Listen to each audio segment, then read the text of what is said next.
இன்னைக்கு தலைமைச் செயலகத்துக்கு வெளியே செங்கோட்டையன் கிட்ட சார் திமுகவா தாவேக்காவா அப்படிங்கிற கேள்வியை செய்தியாளர்கள் எழுப்புனப்போ எந்த பதிலுமே சொல்லாம ஒரு கையெடுத்து கும்பிட்டுட்டு வந்து வெளியில போயிட்டார். ஏன்னா இப்போ வரைக்கும் செங்கோட்டையன் என்ன பண்ண போறேன் எங்க போக போறேன்றத வந்து சொல்லல. நேத்து கோயம்புத்தூர்ல விமான நிலையத்துல அவர்கிட்ட கேட்டப்போ தாவேக்கால சேர போறீங்களாமே அப்படிங்கிற கேள்வி எழுப்பப்பட்டப்போ அவர் என்ன சொன்னார் அப்படின்னா, நான் அதிமுக 50 ஆண்டுகள் பயணிச்சிருக்கிறேன், 50 ஆண்டுகள் அந்த கட்சிக்கு பணியாற்றி இருக்கிறேன்.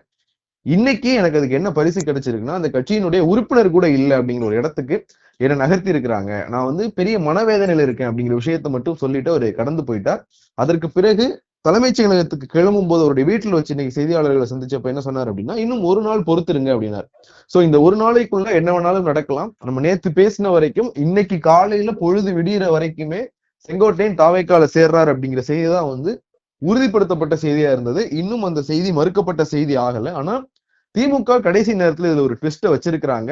இந்த ட்விஸ்ட் வந்து எதற்காக வைக்கப்பட்டிருக்கு அப்படிங்கிறது வந்து நமக்கு அடுத்தடுத்த அப்டேட்ஸ்ல வந்து தெரிய வரலாம் சங்கர்.